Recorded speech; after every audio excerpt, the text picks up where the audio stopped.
नमस्कार। आज हम मध्य प्रदेश सरकार के एक ऐसे ऐप की पड़ताल करने वाले हैं जिसका नाम है हमारे शिक्षक। इसे शिक्षकों के लिए एक डिजिटल सुविधा के तौर पर लाया गया था, लेकिन क्या ये कहानी इतनी ही सीधी है? चलिए इसकी तह तक चलते हैं। और देखिए, ये कोई छोटा मोटा ऐप नहीं है। मध्य प्रदेश के करीब करीब 4 लाख सरकारी शिक्षकों और कर्मचारियों के लिए इसे इस्तेमाल करना जरूरी कर दिया गया है। सोचिए, ये कितनी बड़ी संख्या है।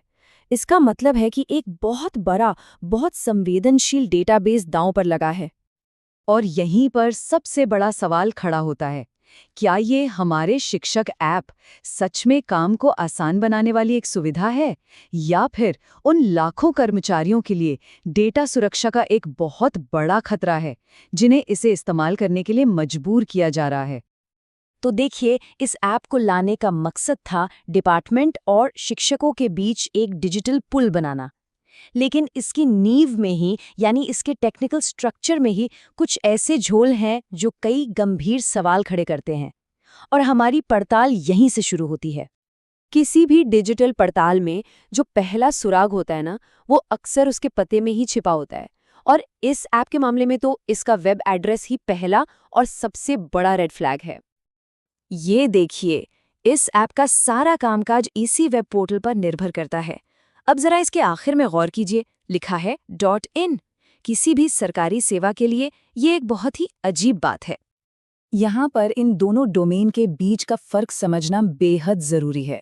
देखिए, .in डोमेन कोई भी खरीद सकता है, कोई प्राइवेट कंपनी, कोई भी व्यक्ति। इसकी सिक्योरिटी की कोई गारंटी नहीं होती। वहीं दूसरी तरफ .gov.in डोमेन सिर्फ और सिर्फ सरकार के लिए होता है।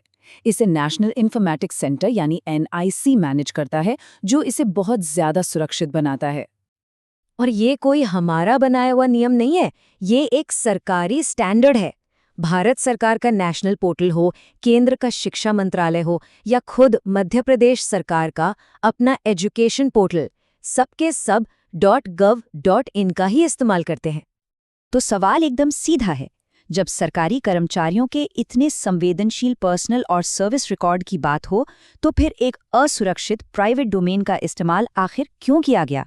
ये ऐप की असलियत और डेटा की सुरक्षा दोनों पर एक बड़ा सवालिया निशान लगाता है। चलिए अब डोमेन से एक कदम आगे बढ़ते हैं और ऐप के अंदर झांकते हैं। यहाँ तो मामला और भी गड़बड़ है। हमें मिलते हैं खोखले दावे और सच कहूं तो बेहद खतरनाक नीतियां। टेक्निकली भी ये ऐप भरोसे लायक नहीं लगता। कई शिक्षकों का कहना है कि इसका कैमरा उल्टा काम करता है। मतलब सोचिए जरा, अगर कोई अपना चेहरा दाईं ओर मोड़ता है तो स्क्रीन पर इमेज बाईं ओर जाती है। फेस वेरिफिकेशन के लिए ये कितनी बड़ी मुश्किल है, और ये एक बहुत ही अनप्रोफेशनल डिज़ाइन की निशानी है। और ये स्लाइड ये इस ऐप के सबसे बड़े धोखे को सामने लाती है। एक तरफ डेवलपर साहब कहते हैं कि ऐप कोई भी यूजर डेटा इकट्ठा नहीं करता, लेकिन दूसरी तरफ उन्हीं की पॉलिसी कहती है कि डेटा हटाया नहीं जा सकता। मतलब ये तो साफ साफ विरोधाभास है। तो सबसे खतरनाक बात यही है, अगर ऐप कोई डेटा इकट्ठा कर ही नहीं रहा, तो फिर ये कहने का क्या मतलब है कि उसे हटाया नहीं जा सकता? ये पॉलिसी असल में यूजर्स से उनके पर्सनल डेटा पर से उनका सारा कंट्रोल छीन लेती है। मतलब एक बार डेटा गया तो हमेशा के लिए लॉक हो गया। और अगर कल को ये डेटा लीक होता है तो पहचान की चोरी या धोखाधड़ी का खतरा हमेशा बना रहेगा। इन सारी गड़बड़ियों को देखने के बाद दिमाग में एक ही सवाल आता है, आखिर इस ऐप को बना कौन रहा है? पर्दे के पीछे वो कौन सी कंपनी है जिसे हमारे देश के 4 लाख सरकारी कर्मचारियों का डेटा संभालने के लिए दे दिया गया है? और जवाब सच कहूं तो काफी चौंकाने वाला है। इस ऐप का डेवलपर है Median.co, जिसे GoNative.io LLC के नाम से भी जाना जाता है। ये एक प्राइवेट कंपनी है जिसका हेडक्वार्टर अमेरिका में है। जी हाँ, भारत के सरकारी कर्मचारियों का डेटा एक विदेशी प्राइवेट कंपनी संभाल रही है। और ये हमें एक बहुत ही जरूरी सिद्धांत पर ले आता है, जिसे कहते हैं डेटा संप्रभुता या डेटा सॉवरेनिटी। इसका सीधा सा मतलब ये है कि किसी देश के लोगों का डेटा उसी देश के कानूनों के दायरे में होना चाहिए। लेकिन इस केस में तो ये सिद्धांत पूरी तरह से टूटता हुआ दिख रहा है। अब तक ये मामला शायद सिर्फ डेटा प्राइवेसी का लग रहा था, लेकिन हमारी पड़ताल का जो अगला हिस्सा है वो इसे एक व्यक्तिगत चिंता से उठाकर सीधे सीधे राष्ट्रीय सुरक्षा के स्तर पर ले जाता है। अब सवाल ये है कि जिस विदेशी कंपनी को ये जिम्मेदारी दी गई है, उसकी टेक्निकल टीम को लीड कौन कर रहा है? वो कौन इंसान है जिसकी पहुंच इस पूरे संवेदनशील डेटा के आर्किटेक्चर तक हो सकती है? और यहाँ तथ्य हमारे सामने है।